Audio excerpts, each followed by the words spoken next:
जेठानी के गांव के स्टाइल वर्सेस देवरानी के शहर के स्टाइल में रसोई। मिट्टी की सुंदर रसोई जिसके दीवारों पर सुंदर फूल बने हुए हैं।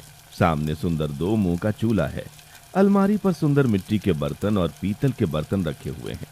चूल्हे के सामने एक सुंदर कालीन बिछी है जिस पर पूजा बैठकर खाना पका रही है। सुनिए जी, आजकल सपने में माँ जी बहुत आती है। पता नहीं माँ जी की सेहत ठीक है कि नहीं। अरे ये क्या बात हुई? अगर माँ तुम्हारे सपने में आ रही है तो इसका मतलब ये थोड़ी ना हुआ कि माँ बीमार है। नहीं, मेरे कहने का मतलब वो नहीं था, लेकिन ऐसा होता है ना कि जब कोई सपने में आता है तो वो इंसान थोड़ा बहुत परेशान होता है या वो हमारे बारे में ही सोच रहा होता है। हाँ, हो सकता है माँ को तुम्हारी याद आ रही हो। हाँ, खैर देवरानी जी तो उनका अच्छे से ध्यान रखती ही होंगी। ओह गॉड, अच्छा वो मैंने ये ऑनलाइन प्रिजर्वेटिव आलू के पराठे बना दिए थे। अब फटाफट उन्हें तवे पर गर्म करके सबको खिला देती हूँ। अब पैकेट से कच्चे पराठे निकालकर नव्या तवे पर सेकती है और फिर टोमेटो सॉस के साथ घर के लोगों को सर्व करती है। सुभाष पराठे का जैसा ही पहला निवाला अपने मुंह में लेता है। अरे बहू, ये कैसे आलू के पराठे बनाए हैं तुमने? इसके अंदर से तो प्लास्टिक की बदबू आ रही है। हाँ, और इसके अंदर भरा हुआ आलू भी खराब हो चुका है। बदबू आ रही है इसके अंदर से। अरे खड़ी क्या हो नव्या, कुछ बोलो भी। ये कैसा पराठा बनाया तुमने? सच में ये पराठे बहुत बेकार है। भाभी, आपने क्या इसे बाहर से मंगवाया है? अरे वाह, तुम तो बड़ी समझदार हो। हाँ, मैंने ये आलू के पराठे बाहर से ही मंगवाया है। आजकल ऑनलाइन पराठे, समोसे, चाउमीन सब आ जाता है, जिसे बस हल्की फ्लेम पर गर्म करना होता है। अरे बहू, ऑनलाइन पराठे मंगवाने से पहले एक बार पूछ भी लेती। तुम्हें पता नहीं क्या कि पैकेट की चीज कितने दिनों पुरानी होती है? और क्या, इससे तो हमारी सेहत भी खराब हो सकती है। अरे कुछ नहीं होगा, आजकल सब अपना समय बचाने के लिए यही करते हैं। और रसोई में देखिए गर्मी कितनी ज्यादा हो रही है। मैं इतनी गर्मी में आप लोगों के लिए रसोई में खड़ी होकर कुछ नहीं बना सकती। अब ये सुनकर घर वाले मुंह बनाकर उसी आलू के पराठे को खाते हैं और अपने अपने काम में व्यस्त हो जाते हैं। अब अगले दिन, नव्या, मेरे लिए घर का बना टिफिन पैक कर दो। बाहर का खाना खाकर मैं बोर हो गया हूँ। हाँ भाभी, आप कभी हमें लंच बॉक्स नहीं देती हो। चलो मेरा भी लंच पैक कर दो। अब नव्या ये सुनकर बड़ी परेशान हो जाती है। क्या इतनी गर्मी में मैं आप लोगों का टिफिन पैक करूं? तभी वहां आती है गायत्री। ये सब कुछ सुनकर, इतना परेशान क्यों हो रही हो बहू? तुम्हारी रसोई में सारी फैसिलिटीज हैं। रोटी मेकर है, डिश वॉशर है, मसाला पीसने के लिए मिक्सर है, माइक्रोवेव है और रसोई में चिमनी भी लगा हुआ है जिससे सारी गर्माहट बाहर निकल जाती है। इतनी फैसिलिटी और इतनी स्टाइलिश रसोई होने के बाद भी तुम खाना बनाने से पीछे भागती हो। जाओ फटाफट सबका टिफिन पैक करो। अब मुंह बनाकर नव्या रसोई में आती है। मुझसे नहीं बनने वाला इन लोगों का लंच बॉक्स। एक काम करती हूँ, फ्रिज में ब्रेड पड़ा हुआ है, उसी के अंदर चीज और कुछ वेजिटेबल्स डाल के माइक्रोवेव में ब्रेड पिज्जा बना देती हूँ।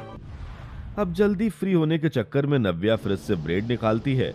उसके ऊपर कुछ वेजिटेबल्स, मेयोनीज और चीज डालकर उसे माइक्रोवेव में रखकर माइक्रोवेव ऑन कर देती है और कुछ देर बाद चीज ब्रेड पिज्जा बनाकर अपनी ननद और अपने पति के टिफिन में डाल देती है।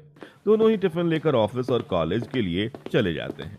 दूसरी तरफ नव्या, मम्मी जी, सारा काम तो हो गया है और मैंने रसोई में सफोला ओट्स मंगा कर रख दिया है। आप अपने लिए दोपहर में सफोला ओट्स बनाकर खा लीजिएगा। मैं अपने दोस्तों के साथ एक छोटी सी पार्टी में जा रही हूँ। इतना कहकर नव्या वहां से चली जाती है और फिर अपने दोस्तों के साथ पार्टी एंजॉय करती है। अब दोपहर 2 बजे जब गायत्री रसोई में आती है तो रसोई चारों तरफ से गंदी होती है। डस्टबिन में कूड़ा पड़ा होता है, सिंक में जूठे बर्तन होते हैं और स्लैब के कोनों में कॉकरोच चल रहे होते हैं। हे भगवान, इतनी स्टाइलिश रसोई की ऐसी तैसी कर रखी है मेरी बहू ने। है ये रसोई? छी, मैं नहीं पका सकती यहाँ कुछ भी अपने लिए। मुझे घिन आ रही है। इतना कहकर गायत्री अपने कमरे में भूखे पेट ही सो जाती है। दूसरी तरफ कॉलेज में जब निशा अपना लंच बॉक्स खोलती है तो, अरे निशा, तुम ये कैसा ब्रेड पिज्जा लेकर आई हो? इसके अंदर से तो बदबू आ रही है। शायद इसमें इस्तेमाल की गई सब्जियां खराब है। हे भगवान, लगता है मेरी भाभी ने पिज्जा बनाते टाइम सब्जियों को देखा नहीं कि वो सब्जी ठीक भी है कि नहीं। तुम ठीक कह रही हो आकृति, ये पिज्जा खाने लायक नहीं है। दूसरी तरफ अंकित जब अपने दोस्तों के साथ अपना लंच बॉक्स खोलता है तो, अरे भाई, कितने साल पुरानी चीज पिज्जा लेकर आया है तू? अरे इसके अंदर से तो बदबू आ रही है। और क्या ये सब खाने की अभी तेरी उम्र है?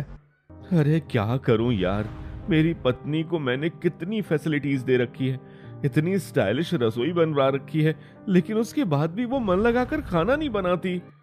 दूसरी तरफ खेत में फसल की कटाई करते हुए पूजा का पति जब अपना टिफिन खोलता है तो उसके अंदर लहसुन की चटनी, सरसों का साग, मिक्स वेज, गेहूं की रोटी, बाजरे की रोटी और ठंडी ठंडी लस्सी होती है, जिसे देखकर बाकी किसान कहते हैं, हार्दिक भाई तुम्हारी तो मौज है।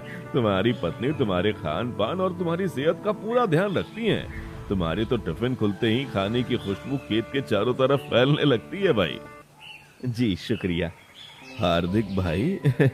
थोड़ा बहुत हम भी चख लें क्या भाभी के हाथ का खाना? अरे अरे क्यों नहीं, आओ बैठो ना।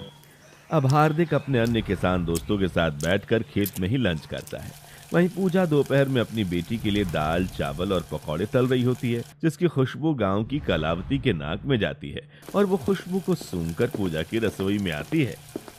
अच्छा, तो पकौड़े तल रही हो बहू, इसकी खुशबू बाहर तक जा रही है। लगता है सरसों के कच्चे घनी तेल इस्तेमाल किया है और बेसन भी अपने हाथ से ही बनाया है। मम्मी बहुत तेज भूख लग रही है, जल्दी से दाल चावल पकौड़े खाने को दो ना। हाँ अभी देती हूँ बेटी। अब पूजा फटाफट अपनी बेटी को प्लेट में दाल, चावल, आलू गोभी के पकौड़े निकाल कर देती है। हाँ चाची, मैं सरसों के कच्चे घनी तेल का ही इस्तेमाल करती हूँ और बेसन भी मैंने खुद अपने घर में तैयार किया है। ये आटे की चक्की देख रही है, इसी चक्की में मैं भुने हुए चने डालती हूँ और उसे अच्छे से पीसकर बेसन तैयार कर लेती हूँ। अरे वाह, बड़ी मेहनती हो बहू तुम तो। अच्छा सुनो, 2-3 पकौड़े मुझे भी दे दो, मैंने कड़ी बनाई है, कड़ी चावल के साथ तुम्हारे पकौड़े खाकर मजा आ जाएगा। अब पूजा गर्मा गर्म पकौड़े कलावती को भी निकाल कर देती है। अब इस तरह एक दिन गायत्री के घर में पड़ोस की शकुंतला और बसंती आती हैं। अरे शकुंतला, बसंती, तुम दोनों यहाँ बड़े दिनों बाद फुर्सत मिली तुम्हें मेरे घर आने की। हाँ याद आ रही थी तेरी, तो तुमसे मिलने आ गए। अच्छा आओ बैठो। बहू जाओ, सबके लिए कुछ खाने पीने का बना लो, बहुत दिनों बाद ये लोग आए हैं, लंच तो करके ही जाएंगे। ठीक है मम्मी जी, मैं कुछ बनाकर लेकर आती हूँ। अब नव्या रसोई में आती है, जहाँ रसोई चारों तरफ से गंदी होती है। हे भगवान, इन मेहमानों को भी अभी आना था क्या? अब इनके चक्कर में मुझे रसोई भी साफ करनी पड़ेगी। नहीं, मैं रसोई वगैरह साफ नहीं कर रही, मुझे दोपहर की नींद भी लेनी है। एक काम करती हूँ। अब नव्या फ्रिज खोलती है। फ्रिज में प्लास्टिक के बैग में मसाले की ग्रेवी का बर्फ जमा हुआ होता है। नव्या उसे बाहर निकाल लेती है और फिर कुछ हरी सब्जियां काटने के बाद नव्या मसाले की ग्रेवी जो बर्फ समान है उसे तोड़ तोड़कर कढ़ाई में डालने लगती है। अच्छा हुआ मैंने 1 हफ्ते पहले अदरक, लहसुन, टमाटर और खड़े मसाले का पेस्ट तैयार करके उसे फ्रिज में रख दिया था। अब इन्हीं मसालों से मैं कढ़ाई में थोड़ा सा भूनकर सब्जी बना लूंगी। अब इस तरह नव्या सब्जी बनाती है और दूसरी तरफ वह रोटी मेकर से रोटी बनाने लगती है कि तभी रोटी मेकर फट से आवाज करती है। ओह गॉड, इस रोटी मेकर को भी अभी खराब होना था। चलो, जितनी रोटी बनी है एक काम करती हूँ, फ्रिज में रात के चावल रखे हैं, उन्हें ही गर्म कर देती हूँ। अब फ्रिज से बासी चावल निकालकर नव्या गर्म करती है और फिर सभी खाने को लाकर वह डाइनिंग टेबल पर रखती है। सभी लोग खाना खाते ही खाने को उगल देते हैं। गायत्री, ये कैसा खाना बनाया तेरी बहू ने? सब्जी के मसाले तो कच्चे हैं और चावल पे बदबू मार रहा है, रोटी भी ठीक से पकी नहीं है। सच में तेरी बहू ये कैसा खाना रखकर चली गई है हमारे आगे? वैसे तो वो बड़ा मोहल्ले में कहती फिरती है उसकी रसोई स्टाइलिश है, स्टाइलिश रसोई में ये घटिया खाना बनाया है तेरी बहू ने। लगता है उसकी बहू झूठ बोलती है। चलो जरा देख कर आते हैं। अब सभी रसोई में आते हैं, जहाँ नव्या फ्रिज में 1 हफ्ते पुराने मसाले की ग्रेवी को रख रही होती है। चलो, आज 1 हफ्ते पुराने मसाले का यूज हो गया है, मैं तो इसे फेंकने ही वाली थी। बाप रे गायत्री, तेरी बहू ने हमें 1 हफ्ते पुराने मसाले से सब्जी बनाकर खिलाया है। छी, वहाँ चावल भी रखा हुआ है जिसमें से गंदी बदबू आ रही है। इसका मतलब वो चावल भी बासी था। सच में, ऊपर से ये रसोई कितनी ज्यादा गंदी हो रही है। अरे ये स्टाइलिश रसोई नहीं बल्कि कबाड़ खाना लग रहा है। अरे बहू, तुम इस घर की गृहिणी हो, तुम्हें रसोई को साफ करके रखना चाहिए। यहाँ तो पानी पीना भी पाप है। हम जा रहे हैं गायत्री। अब इतना सुनकर गुस्से से बसंती और शकुंतला वहाँ से चली जाती हैं। ये देखकर गायत्री बहुत उदास हो जाती है। बहू, ये सब क्या है? तुम्हारी वजह से मेरी दोनों सहेली बिना कुछ खाए यहाँ से चली गई। ऊपर से तुम्हारी रसोई एनी टाइम गंदी क्यों रहती है? क्या मैंने तुम्हें किसी चीज की कमी दे रखी है जो तुम ऐसा कर रही हो? सॉरी मम्मी जी, आज तो मुझे भी बहुत गिल्टी फील हो रहा है। मुझे ऐसा नहीं करना चाहिए था। मैं आज ही मॉल से जाकर एक्सपेंसिव पैकेट वाले न्यू मसाले लेकर आती हूँ और फिर उसी से खाना बनाकर आप लोगों को खिलाऊंगी। अब मॉल जाकर नव्या ढेर सारे एक्सपेंसिव सब्जी के मसाले खरीदती है और घर आने के बाद उसी मसाले से वो खाना बनाती है।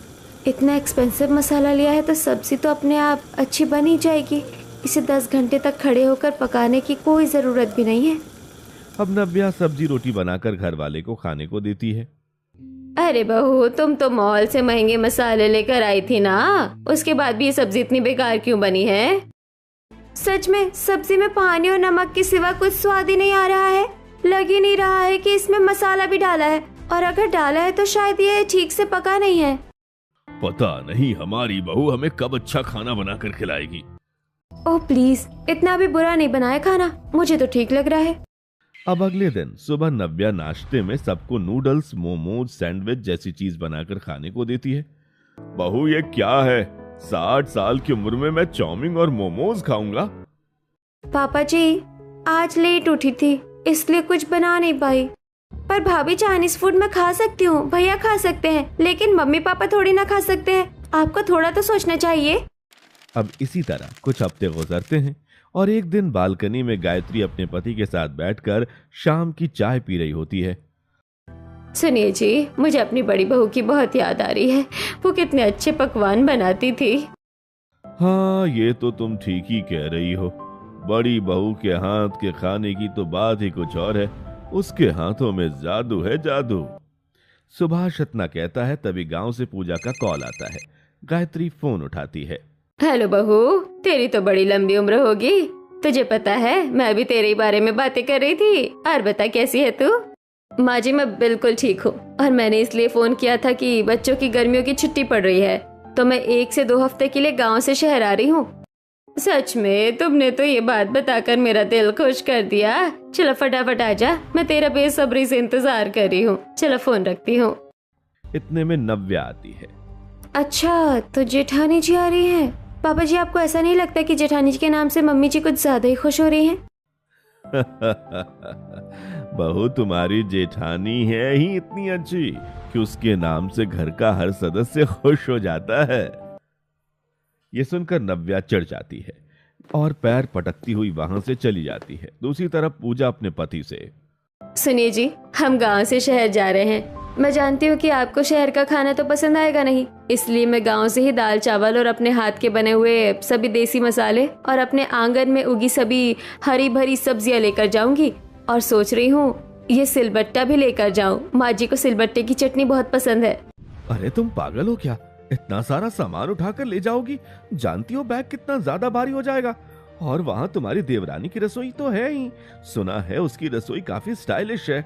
अरे रहने दीजिए, उनकी रसोई का खाना तो माँ जी खाती ही है, लेकिन गांव के रसोई के सामानों से जब मैं वहाँ सबको खाना बनाकर खिलाऊंगी ना, तो वो सब खुश हो जाएंगे। और हाँ, बैग भारी हुआ ना तो हम कूली कर लेंगे। मम्मी मम्मी, बहुत मजा आएगा ना शहर जाकर? हाँ बेटी, बहुत मजा आएगा। अब पूजा बड़े से बैग और थैले में चावल, दाल और अपने देशी मसाले के डब्बे, हरी भरी सब्जियां और सिलबट्टा बैग में भरकर पैक कर लेती है। अब अगले दिन पूजा ट्रेन से अपने परिवार के साथ गांव से शहर आ रही होती है। अब शहर पहुंचते ही एक कूली के माथे पर पूजा अपना सारा सामान रख देती है। अरे बाप रे, सामान तो बहुत भारी लग रहा है मैडम आपका। लगता है गांव से पहली बार शहर आई हो। अब शहर में ही बसने का इरादा है? अरे नहीं भैया, ऐसा कुछ नहीं है। गांव से शहर तो मैं अपने परिवार से मिलने आई हूँ बस, और उन सब के लिए कुछ न कुछ लेकर आई हूँ, इसलिए बैग थोड़ा भारी है। अब टैक्सी करके पूजा अपने शहर के घर में आती है, जहाँ सभी के चेहरे पर मुस्कुराहट होती है, लेकिन नव्या थोड़ी चिड़ी होती है। वहीं पूजा और उसका पति सभी के पैर छूकर आशीर्वाद लेते हैं। वहीं उसकी बेटी, प्रणाम दादी जी, प्रणाम दादाजी, प्रणाम चाचा जी, प्रणाम चाची जी। अरे बस बस बेटा, आओ अंदर आओ।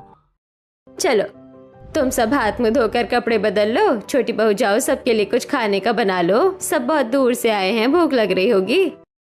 अब नव्या रसोई में आकर खाना बनाने की बजाय सबके लिए चाउमीन, मोमोज, नूडल्स बनाकर तैयार करती है और वही चाइनीज फास्ट फूड घर के सदस्यों को डाइनिंग टेबल पर खाने को देती है, जिसे देखकर नव्या का जेठ कहता है, अरे ये सब क्या है? माँ घर में दाल चावल रोटी सब्जी साग पापड़ नहीं थे क्या बनाने के लिए? मैं भी ये सब नहीं खाती हूँ दादी जी, मुझे तो घर का खाना ही पसंद है। माँ कहती है ये सब सेहत के लिए ठीक नहीं होता। भाभी आज तो कुछ अच्छा बना लेती, बड़ी भाभी इतने दिनों बाद गांव से शहर आई है। बहू ये सब क्या है? तुम्हें खाना बनाने को कहा था और तुम ये चाउमीन मोमोज बना कर ले आई हो। अरे मम्मी जी, मुझे लगा ये लोग गांव से आए हैं, इन्होंने कभी ये चाइनीज बर्गर पिज्जा मोमोज तो खाया नहीं होगा, इसलिए मैंने सोचा कि मैं यही बना दूं इन लोगों के लिए। सॉरी, अगर आप लोगों को अच्छा नहीं लगा तो मैं रात को कुछ अच्छा बना दूंगी। ठीक है देवरानी जी, सुनिए जी, जो बना है वही खा लीजिए, रात को कुछ अच्छा खा लेंगे। अब सभी लोग मुंह बनाकर वही बर्गर, चाउमीन, पिज्जा खाते हैं। अब रात को पूजा गांव से लाए सभी सामान का थैला लेकर खुद रसोई में रात का खाना बनाने पहुंचती है, लेकिन रसोई चारों तरफ से गंदी और बदबूदार देखकर उसकी हालत खराब हो जाती है। बाप रे, देवरानी जी की रसोई देखने में तो काफी स्टाइलिश है, यहाँ महंगी महंगी मशीनें भी है, लेकिन साफ सफाई तो जरा भी नहीं है। डस्टबिन से बदबू, सिंक में झूठे बर्तन, फर्श पर चिकनाई, वही गैस पर भी चिकनाई चारों ओर फैली हुई है। देवरानी जी रसोई साफ नहीं करती क्या? अब पूजा खुद ही सबसे पहले रसोई में झाड़ू लगाती है, फिर जूठे बर्तन धोती है और फिर स्लैब से लेकर रसोई के फर्श तक को पोछे से अच्छे से पोंछती है। अब सफाई होने के बाद पूजा अपने थैले से कदीमा, पालक, बथुआ, मक्के का आटा, अरहर की दाल, चावल, सिलबट्टा निकालती है। एक बार देखती हूँ देवरानी जी के रसोई में कौन कौन सी दाल है। अब पूजा जैसे ही दाल का डब्बा खोलती है, उसके अंदर कीड़े चल रहे होते हैं। डर के मारे पूजा उस दाल के डब्बे को डस्टबिन में फेंकती है। बाप रे, देवरानी जी खाना नहीं बनाती है क्या? उन्होंने उस दाल के डिब्बे को सालों से खोला ही नहीं है। अच्छा है मैं गांव से राशन लेके आई हूँ। अब पूजा कदीमा, बथुआ, पालक जैसे सब्जियों को अच्छे से छांट कर काटती है, उसे धोती है और फिर सिलबट्टे पर मसाला पीसने लगती है। तभी वहाँ पर उसकी सास आ जाती है। अरे बहू, तुम ये सब कुछ गांव से लेकर आई हो क्या? क्योंकि मेरी रसोई में तो ये देसी सिलबट्टा था ही नहीं। माँ जी, मैं ये सब कुछ गांव से लेकर आई हूँ। आज मैं आपको शहरी रसोई में ही गांव के स्टाइल में खाना बनाकर खिलाऊंगी।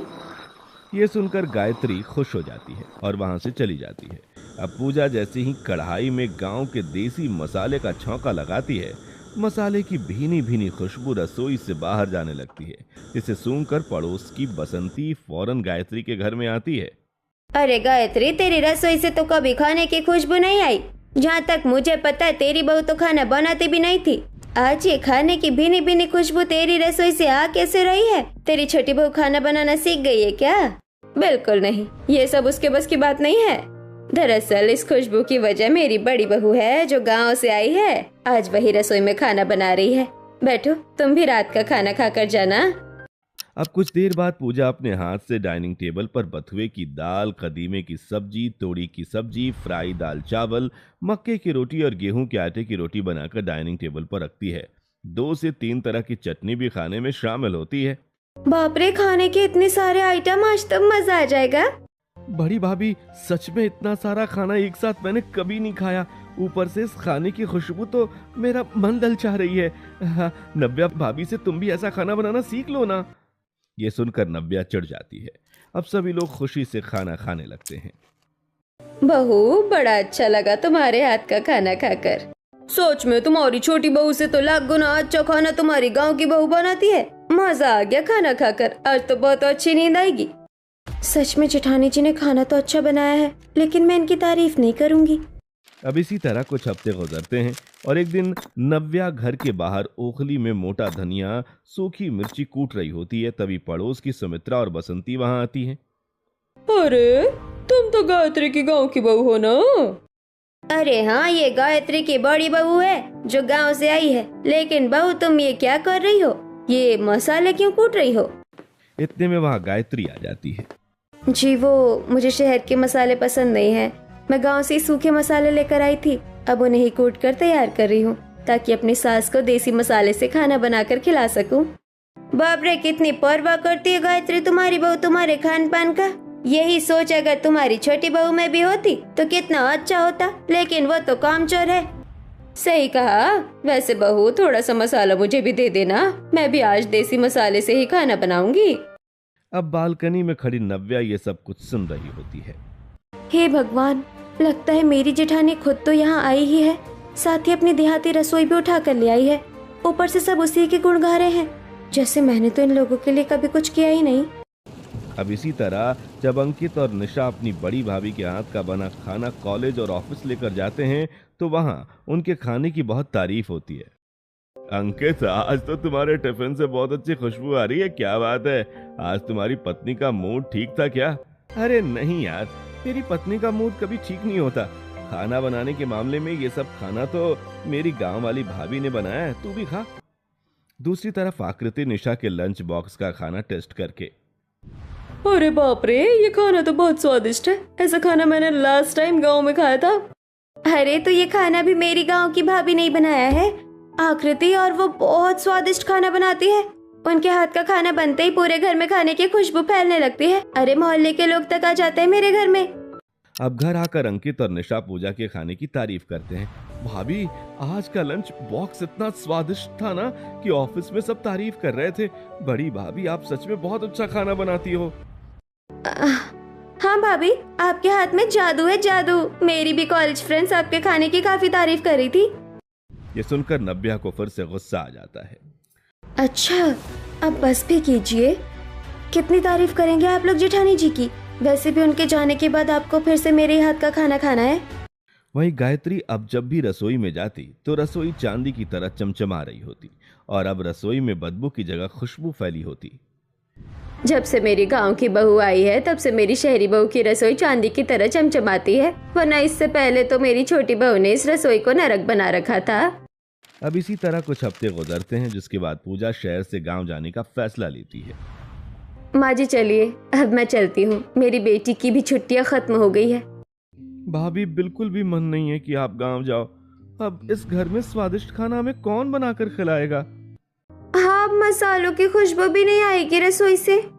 हाँ, बड़ी बहू के हाथ का खाना खाकर तो थोड़ी सेहत भी ठीक हो गई थी। अरे बस बस, बहुत तारीफ हो गई जेठानी जी की। और आपको लेट हो रहा होगा जेठानी जी, समय से चले जाइए वरना ट्रेन छूट जाएगी। देवरानी जी, मैं जा रही हूँ, आप लोग अपना ध्यान रखना। अब पूजा अपने परिवार वालों के साथ दोबारा गांव आ जाती है, लेकिन पूजा के गांव गए ठीक से 1 महीना भी नहीं गुजरता कि गायत्री की तबीयत बहुत ज्यादा खराब हो जाती है। माँ, आप अपना ध्यान नहीं रख रही हो क्या? क्या हो रहा है मम्मी आपको? क्या होगा बेटी, छोटी बहू बाहर का बना खाना खिलाती है जिससे मेरी सेहत खराब हो रही है। अब मुझे मेरी गांव की बहू ही ठीक कर सकती है। तुम लोग मुझे गांव छोड़ दो। तुम अकेले कैसे जाओगी? जाएंगे तो सब जाएंगे। हे भगवान, अब मेरी इस बीमार सास की वजह से हम सबको गांव जाना पड़ेगा। अब गायत्री की बिगड़ती तबीयत देखकर सभी लोग गांव आते हैं। घर के दरवाजे पर परिवार वालों को देखकर पूजा, अरे आप लोग आइए ना, अंदर आइए। पड़ोसी यह देखकर, बहू तो ये है तुम्हारे सास ससुर और देवरानी। आप लोगों की बहुत तारीफ करती है पूजा। चलो अच्छा है, अब अपनी सास ससुर की सेवा करो।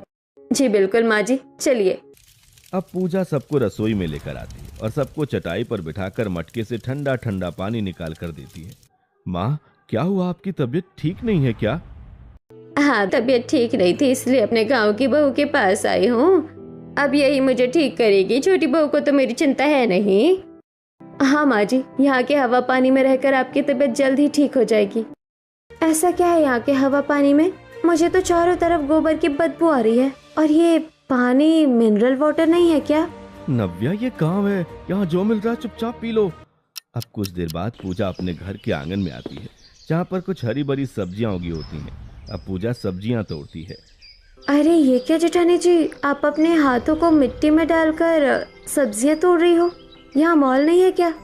तभी गायत्री वहां आकर, छोटी बहू, बड़ी बहू सब्जियां खुद उगाती है, तुम्हारी तरह पैकेट वाली सब्जी ये नहीं खाती। तुम भी कुछ सीखो इससे। अब चूल्हे पर पूजा लौकी, तोरी जैसी सब्जियों को काटकर सिलबट्टे पर मसाला पीसकर उनकी सब्जी बनाती है, जिससे रसोई में थोड़ा धुआं और खाने की खुशबू फैलती है। खाने में से कितनी अच्छी खुशबू आ रही है। खुशबू? माँ जी, मेरे नाक और गले में तो धुआं जा रहा है। जेठानी जी, आप एक गैस सिलेंडर क्यों नहीं लगा लेती? देवरानी जी, यहाँ सब चूल्हे पर ही खाना बनाते हैं। हाँ बहू, बंदर क्या जाने अदरक का स्वाद। इसने खुद तो शुरू से बाहर का कचरा खरीद के खाया है। अब खाना बनाकर पूजा चटाई बिछाती है और सबको पीतल के प्लेट में चावल, लौकी, चने की सब्जी, रोटी, प्याज, खीरे की सलाद, पुदीने की चटनी और बूंदी का रायता परोस देती है। मजा आ गया भाभी, क्या खाना बनाया आपने, वाह। सच में। और भाभी, आपकी रसोई भी काफी ऐतिहासिक लगती है, बिल्कुल पुराने जमाने जैसी। अच्छा है। यह हमारे घर की सबसे पुरानी रसोई है, जिसे मेरी बड़ी बहू ने अब तक सहेज कर रखा है। एक मेरी ये शहरी बहू है, जिसको शहर के रसोई में इतनी फैसिलिटी दे रखी है मैंने, लेकिन फिर भी ये उस रसोई की कदर नहीं करती। अब बार बार नव्या अपनी बेइज्जती बर्दाश्त नहीं कर पाती और वो खाने से उठकर चली जाती है। अब अगली सुबह पूजा अपने घर के आंगन में बंधी गाय से बाल्टी में दूध निकाल रही होती है। छी छी, जेठानी जी, आप ये क्या कर रही हो? यहाँ पर पैकेट वाला मिल्क नहीं मिलता क्या, जो आप हाथ से ये सब कर रही हैं? देवरानी जी, आपको पता है इस दूध में कितनी ताकत है? अब सुभाष वहां आकर, बड़ी बहू, ये सब तुम्हारी देवरानी को क्या ही पता होगा। ये तो सब कुछ ऑनलाइन मंगाकर खाती पीती है। सीखो छोटी बहू, अपने जेठानी से कुछ सीखो। अब फिर से नव्या को गुस्सा आ जाता है और वो दांत पीसती हुई वहां से चली जाती है। बस बहुत हो गया। अब मुझे अपनी जेठानी के साथ कुछ तो ऐसा करना पड़ेगा जिससे इनकी बेइज्जती हो, क्योंकि शहर से लेकर गांव तक इन्होंने सिर्फ अपने अच्छे कामकाज के चक्कर में मुझे बदनाम ही करवाया है। अब अगले दिन नव्या देखती है कि चूल्हे पर 2 से 3 तरह के पकवान बनकर रखे हुए हैं। बहुत अपने मसालों और खाने की तारीफ करती है ना जेठानी जी। अब देखो मैं क्या करती हूँ। नव्या आंगन से मिट्टी उठाकर लाती है और मसाले के बरनी में भर देती है। वहीं बने हुए खाने में भी ढेर सारा नमक पलट देती है। अब नहा धोकर सभी आकर रसोई में बैठते हैं। पूजा सबको प्लेट में खाना निकाल कर देती है, लेकिन खाना खाते ही सब खाने को मुंह से उगल देते हैं। बहू, खाना तो जरूरत से ज्यादा ही नमकीन है। हाँ, इतना सारा नमक कौन डालता है? अब पूजा घबरा कर, क्या खाने में नमक ज्यादा है? ऐसा कैसे हो सकता है? मैंने तो सब कुछ हिसाब से डाला था। कोई बात नहीं बहू, कभी कभी ऊपर नीचे हो जाती है। अब इसी तरह अगले दिन नव्या देखती है चूल्हे पर खाना पक रहा है। हाँ, कोई नहीं है। एक काम करती हूँ, चूल्हे की सारी लकड़ियों पर पानी पलट देती हूँ। न लकड़ियाँ जलेंगी, न खाना ठीक से पकेगा। अब मटके से पानी लेकर नव्या जलती हुई लकड़ियों पर पलट देती है, जिससे खाना पूरी तरीके से नहीं पक पाता। अब जब सुबह सब नाश्ता करते हैं तो सब्जी कच्ची रहती है। बहू, सब्जी तो पूरी कच्ची है, मसाला भी ठीक से नहीं पका है। इस मसाले में मिलावट है भाभी, मुंह में कंकड़ आ रहे हैं। क्या मेरे मसाले में मिलावट? पर मैं तो मसाला हाथ से तैयार करती हूँ। पता नहीं बहू, लेकिन खाने में स्वाद नहीं है, सब्जी भी कच्ची है। माँ जी, मुझे तो लगता है कि अब जेठानी जी हमें गांव से भगाना चाहती हैं। अरे नहीं नहीं, ऐसा नहीं है। अब रात को कमरे में पूजा लेटी है। हे भगवान, ये सब क्या हो रहा है? अचानक से मेरा खाना बेस्वाद कैसे बन सकता है? अब अगली सुबह नव्या चूल्हे को तोड़ रही होती है। ना चूल्हा रहेगा ना अच्छा खाना बनेगा। बहुत सुन ली तारीफ अपनी जेठानी जी की। अब नव्या इतना कहती है कि तभी वहां पर उसकी जेठानी आ जाती है, जो अपनी आंखों से सब कुछ देख लेती है। हे भगवान, देवरानी जी, आप मेरी मिट्टी के चूल्हे को तोड़ने की कोशिश क्यों कर रही हैं? इतने में घर के बाकी सदस्य भी वहां आते हैं। वह टूटा चूल्हा देखकर, अरे छोटी बहू, ये सब क्या है? माँ जी, मुझे समझ नहीं आ रहा है, देवरानी जी मेरे चूल्हे को तोड़ क्यों रही है? मैं समझ गई।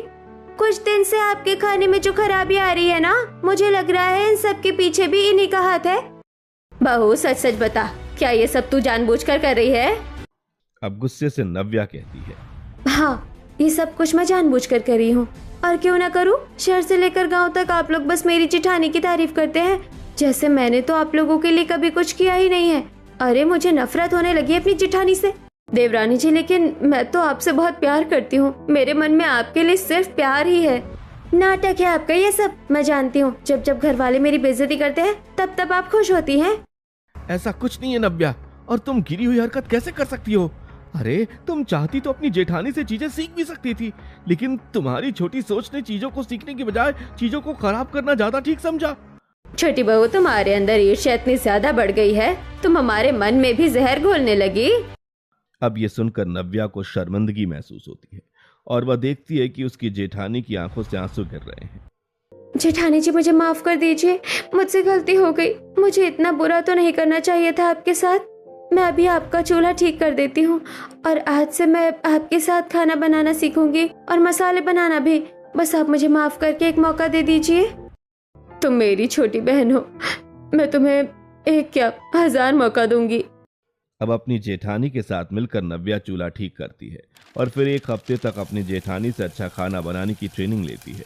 और जब वह चूल्हे पर खाना बनाकर सबको खिलाती है तो सबको उसके हाथ का खाना बहुत अच्छा लगता है। छोटी बहू, खाना बहुत अच्छा बना है। शुक्रिया माँ जी। अब कुछ हफ्ते बाद पूजा के ससुराल वाले दोबारा शहर जाने लगते हैं। जेठानी जी, मैं जा रही हूँ, आप अपना ख्याल रखना। तुम भी अपना ख्याल रखना देवरानी जी। अब खुशी खुशी नव्या अपने परिवार वालों के साथ गांव से शहर आ जाती है। अब नव्या जब शहर की रसोई में खाना बनाती है तो पड़ोस के लोग खाने की खुशबू सूंघकर घर के अंदर आ जाते हैं। गायत्री, तेरी बड़ी बहू गांव से फिर आ गई है क्या? हाँ पक्का, इसकी बहू ही आई होगी गांव से, उसी के खाने से इतनी अच्छी खुशबू आती है। नहीं, इस बार मेरी बड़ी बहू नहीं बल्कि छोटी बहू अपनी जेठानी जी से सब कुछ सीख कर आई है गांव से।